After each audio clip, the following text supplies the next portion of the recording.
ராசின்றது காலபுருஷத்தில் வந்து 8வது வீடாக இருக்குது. இந்த ராசிக்கு அதிபதி செவ்வாய். இந்த ராசியில் இருக்கக்கூடிய நட்சத்திரங்கள் விஷாகம், அனுஷம், கேட்டை, இது 3 இருக்குது. இது முக்கியமாக வந்து இந்த ராசியில் சந்திரன் நீசமடைகிறார்.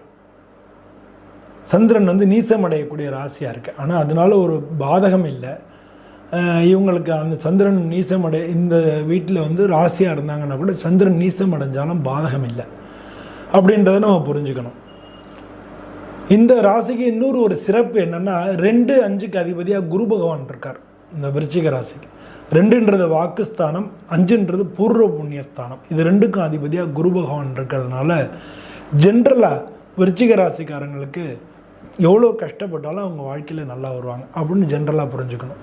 ஏன்னா 2ன்றது தனகாரகன் குரு பகவான், தனாதிபதியாக இருக்கார். இவங்களுக்கு அது ரொம்ப சிறப்பான ஒரு விஷயமா இருக்குது. இவங்களுக்கும் சரி, கும்பராசிக்கும், விருச்சிக ராசிக்கும் கும்பராசிக்கும் 2ஆம் இடத்து அதிபதி தனாதிபதி, தனகாரகன், அது தனஸ்தானத்துக்கு அதிபதியாக இருக்கிறது இவங்களுக்கு ஒரு சிறப்பு.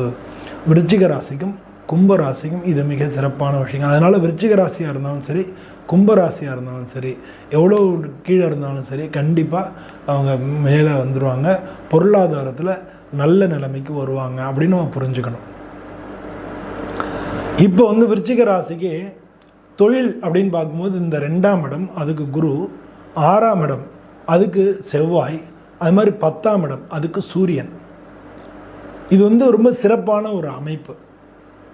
ஏன்னா இவங்களுக்கு வந்து இந்த ராசியாதிபதி, இந்த விருச்சிக ராசி விருச்சிக லக்னாதிபதி தான் செவ்வாய். இவர் தான் 6ஆம் இடத்துக்கும் அதிபதி. அதனால ஹிடன் டேலண்ட் உள்ளவங்க. இவங்களுக்கு எவ்வளோ திறமைகள் இருந்தாலும்